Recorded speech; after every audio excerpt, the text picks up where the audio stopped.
নমস্কার বন্ধুরা, কেমন আছেন সবাই? আশা করি সবাই ভালোই আছেন। জগন্নাথের কৃপায় সবাই ভালো থাকবেন।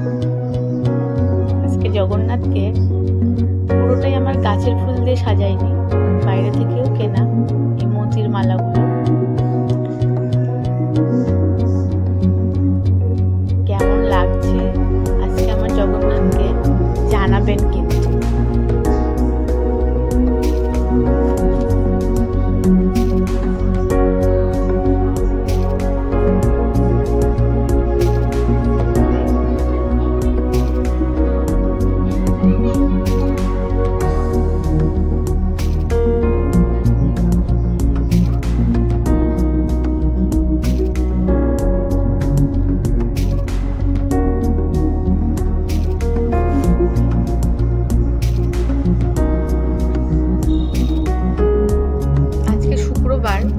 পুজো দিয়ে রান্নাঘরেই যাই। এখন বাচ্চাদের জন্য পকোড়া বানাচ্ছিলাম।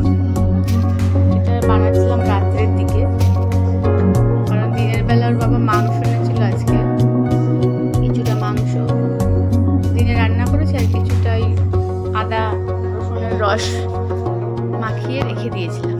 আর এই বেসনটার মধ্যে ভাজছি, এটা কর্নফ্লাওয়ার নয়। এই বেসনের মধ্যে মাংসটাকে একটু মেখে চেখে তেলে ভাজছি। এটা একদিন আমার মেয়েকে বানিয়ে দিয়েছিলাম, ওর খেয়ে খুব ভালো লেগেছিল। তাই এখন পকোড়া কথা ভাবলেই বলে যে মা কর্নফ্লাওয়ার দিয়ে আর বানাবে না, বেসন দিয়ে বানিয়ে দাও। এই জন্য এখন যখনই বানাই তখন ওকে বেসন দিয়েই বানিয়ে দিই। আপনারাও একদিন এই বেসনের মধ্যে এরকম করে দেখবেন, খুবই সুন্দর লাগে খেতে।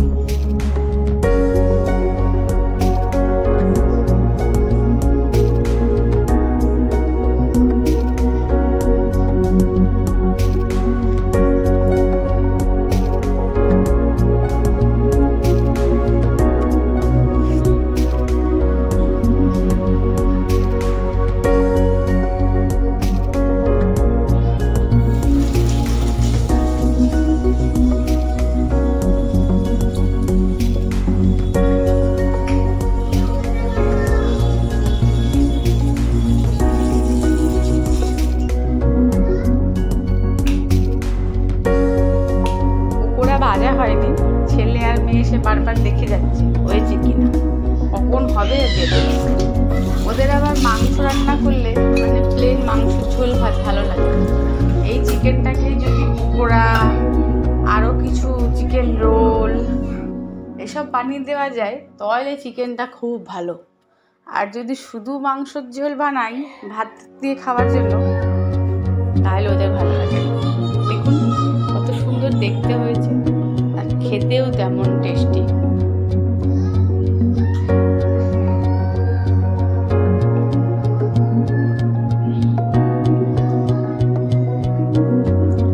এই যে গরম ধরতে পারছে না, তাও মুখে দিচ্ছে।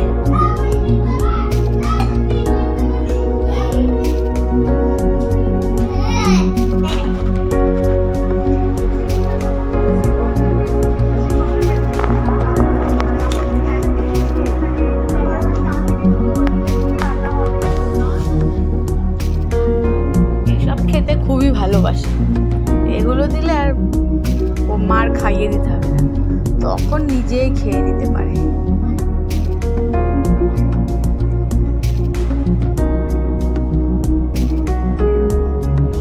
এমনি সময় যখন ওর বাবা কিছু আনে তখন ওর বাবার অপেক্ষায় থাকে, বাবা আসুক।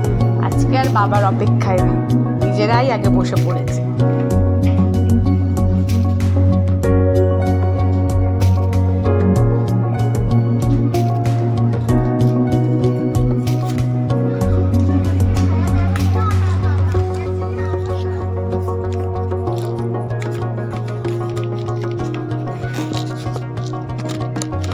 যখন নতুন কিছু বানাই আর ছেলে মেয়ে দুটোর বা ওর বাবার ভালো লাগে খেতে সেটা, তখন আমারও খুব ওদের যে ভালো লাগছে, ওরা খাচ্ছে এটা দেখে আমারও ভীষণ ভালো লাগে।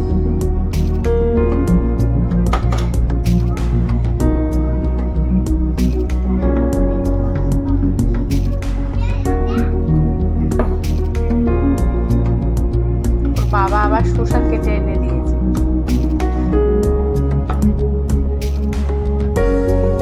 ছেলেটা তাও আমার শসা পেঁয়াজ দিয়ে কিছু খায়।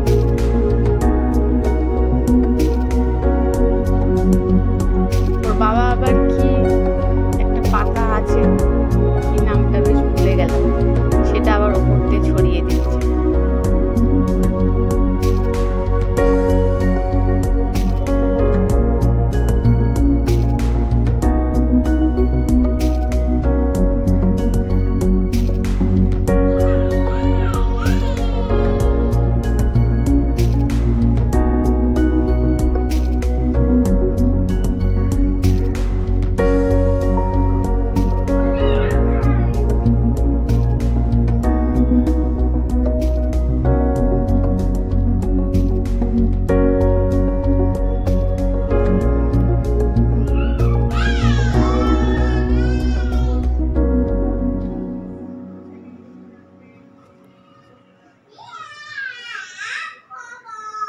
চিকেনটাও ভেতর দিক দিয়ে খুব নরম হয়েছিল। আমি আবার একটু লেবুর রস দিয়ে মাখিয়ে রেখেছিলাম, দুপুরবেলার দিকে মাখিয়ে রেখেছিলাম আর সন্ধ্যাবেলা ভেজেছি, তাই নুন টুনগুলো খুব ভালোই ঢুকেছিল।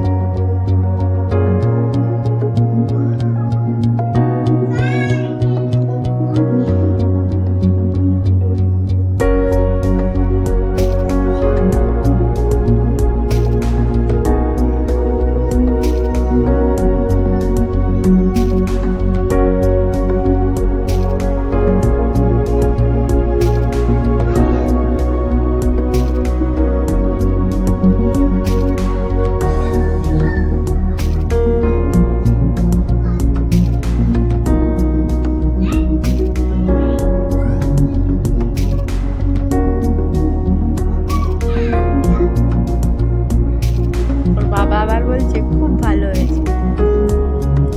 সবাই ভালো থাকে।